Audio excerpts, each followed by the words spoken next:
এই উইকেটটা আমার কাছে মনে হয় কোনো দলের জন্যই প্রপার ক্রিকেটিং না।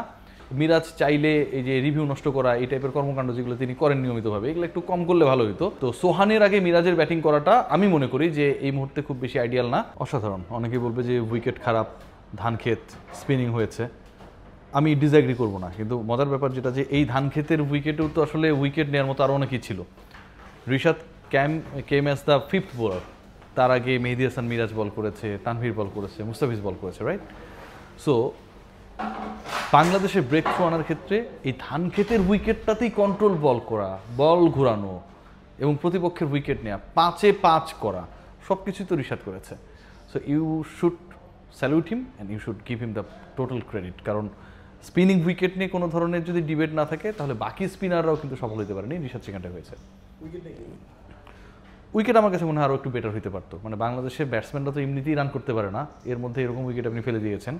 আমি যদি বাংলাদেশের পার্সপেক্টিভ বলি যে তারাও 50 ওভার্স খেলতে পারেনি, প্রতিপক্ষ 50 ওভার্স খেলতে পারেনি এবং দুই দল মিলে প্রায় 12 ওভার কম খেলেছে। সো এটা আসলে আদর্শ ক্রিকেট না। বাংলাদেশ ক্রিকেট বোর্ড তো দে আর ভেরি মাচ কনফিডেন্ট যে আমাদের হাতে আরও 24টা ম্যাচ রয়েছে কোয়ালিফাই করার জন্য, টপ 8-এর মধ্যে থাকার জন্য। সো এত আর্লি কেন আমাদেরকে নেগেটিভ অ্যাপ্রোচে আগাতে হবে? মিরপুরের উইকেট ট্রেডিশনাল উইকেট যেমনটা হয় যে 220 থেকে 50 এরকম একটা রান হয়, সেই উইকেটটা করতে পারলে আমার মনে হয় না যে এই সমস্যাটা হইতো। বাট এই উইকেটটা আমার কাছে মনে হয় কোনো দলের জন্যই প্রপার ক্রিকেটিং না। এবং ওয়েস্ট ইন্ডিজে আপনার তো সবাই জানেন, সেই হোক বলেছেন যে আমি আসলে ঘুম থেকে উঠে কেউ এই উইকেটে খেলতে চাইবে না, আসলে ঘটনা সত্য। সৌম্য সরকার আরও অনেক অনেক ব্যর্থতার দরকার, তারপরে কখনো একজন সফল হবে হয়তো। সৌম্য সরকারের জন্য ভালো চান্স ছিল, লাস্ট ম্যাচে 0 করেছিলেন, আজকেও আসলে তিনি সিঙ্গেল ডিজিট আউট হয়ে গেছেন। এই চান্সেসগুলো বাংলাদেশের ক্রিকেটার কাজে লাগাতে পারে না। সবচেয়ে ইন্টারেস্টিং পার্ট কি জানেন, যে এই উইকেট নিয়ে আমরা অনেক কথা বলছি, বাট এই উইকেটে কিন্তু ওয়েস্ট ইন্ডিজের ওপেনিং প্লেয়ার কিন্তু ভালো করেছে। তারা কিন্তু এখানে ইউজ টু না, এখানকার কন্ডিশনের সাথে, এখানকার উইকেটের সাথে, কোনো কিছুর সাথেই তারা ইউজ টু না। বাট দে হ্যাড কী বলবো, যে develop a partnership more than 50 runs, 51 at.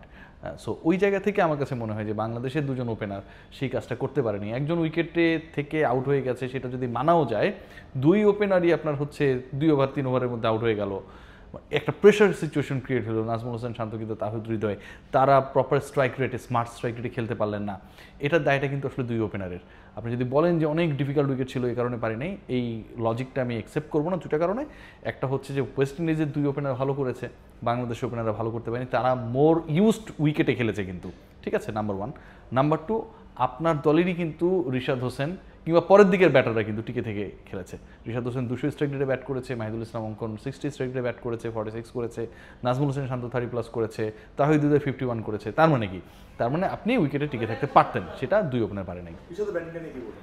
ওটা আসলে আমার কাছে মনে হয় যে মোটটা ঘুরিয়ে দিয়েছে। বোলিং তো ডেফিনেটলি ভালো করেছে, সেটা নিয়ে কোনো আলোচনার সুযোগ নেই, কিন্তু ব্যাটিংটা যেটা কয়েক দিক থেকে বাংলাদেশকে কাজে লেগেছে। দেখুন, টার্গেটটা যদি 180, 170 অ্যারাউন্ড হইতো, ওই টার্গেটে কিন্তু বাংলাদেশের জন্য ডিফিকাল্ট হয়ে যেত। রিশাদের আপনি 26 রান মাইনাস করে দেন 207 থেকে, থাকে 181, রাইট? সো বাংলাদেশের যদি যে স্কোরটা সেটা যদি 180-81 হতো, বা এরকম একটা টার্গেটে যদি ওয়েস্ট ইন্ডিজ ব্যাট করতো, তাদের অ্যাপ্রোচ চেঞ্জ হয়ে যেত, কনফিডেন্স লেভেলটা আরও বেড়ে যেত। সো আমার কাছে মনে হয় যেটা এখানটায় ম্যাজিক্যাল ফিগার 200+ করার ক্ষেত্রে রিশাদ একটা বড় রোল প্লে করেছেন। আবার এই 200 ক্রস করানোর ক্ষেত্রেও কিন্তু তার 200 স্ট্রাইক রেটের ব্যাটিংটা খুব দরকার ছিল। তিনি যদি রানা বলও খেলতেন, তারপরে কিন্তু বাংলাদেশের 200 হইতো না। সো আমার কাছে মনে হয় যে তার ব্যাটিংটাই আসলে বাংলাদেশের প্রাথমিক টোনটা সেট করে দিয়েছে। বুঝিনি, আমার কাছে মনে হয় যে ক্যাপ্টেন্সি ওয়াইজ খুব বেশি আজকে ফ্লস ছিল তা আমি মনে করি না। কিছু কিছু জায়গায় আমার কাছে মনে হয়েছে যে মিরাজ চাইলে এই যে রিভিউ নষ্ট করা, এই টাইপের কর্মকাণ্ড যেগুলো তিনি করেন নিয়মিতভাবে, এগুলো একটু কম করলে ভালো হতো। এবং আরেকটা ইন্টারেস্টিং জিনিস আমার কাছে মনে হয়েছে যে মিরাজের ব্যাটিংয়ে কিন্তু আসলে কেউ সন্তুষ্ট হতে পারছে না। তো সোহানের আগে মিরাজের ব্যাটিং করাটা আমি মনে করি যে এই মুহূর্তে খুব বেশি আইডিয়াল না। মিরাজ যদি আরেকটু নিচে নেমে যায়, ম্যাচটা কোন দিকে যাচ্ছে আরেকটু মানে রিড করে, অ্যান্ড দেন আসলে ক্রাইসিস ম্যানেজমেন্টের যে রোলটা তিনি বিভিন্ন সময় প্লে করেছেন, সেই রোলে যান। মিরাজ কিন্তু এখানকার উইকেটেই ইন্ডিয়াকে হারানোর ক্ষেত্রে মুস্তাফিজের সাথে পার্টনারশিপ করে, রিয়াদ ভাইয়ের সাথে পার্টনারশিপ করে কিন্তু মহাকাব্যিক কিছু খেলা খেলেছেন, তাই না? সো মিরাজের ওই পজিশনটাই মিরাজ যদি ফিরে যান, that would be more better আমার কাছে মনে হয় এই সিচুয়েশনে। না, চাপ তো হবে, দল যখন হারবে তখন সবার জন্যই চাপ। নাজমুল হোসেন শান্ত আপনার এই ম্যাচের আগে লাস্ট 3 ইনিংসে 12 রান করেছে, তার জন্যও চাপ। তাহিদ হৃদয় রান পাচ্ছিলেন না, তার জন্যও চাপ। সৌম্য সরকার আজকে খেলতে নেমে ভালো করতে পারেন নাই, তার জন্যও চাপ, ঠিক আছে? তারপরে যদি আপনি বোলিং ডিপার্টমেন্টে দেখেন যে তাসকিন আহমেদরা যেভাবে আজকে মার খেয়েছেন, তাদের জন্য চাপ। চাপ সবার জন্যই। তো চাপ জিনিসটাকে আসলে আপনাকে ফিল করাবে বা করবেন তখনই যখন আপনার দল ক্লিক করবে না। ওই ঘটনাটাই কিন্তু ঘটছে যে বাংলাদেশ দল যখন ক্লিক করতে পারছে না তখন প্রেশারটা সব দিকে ছড়িয়ে যাচ্ছে।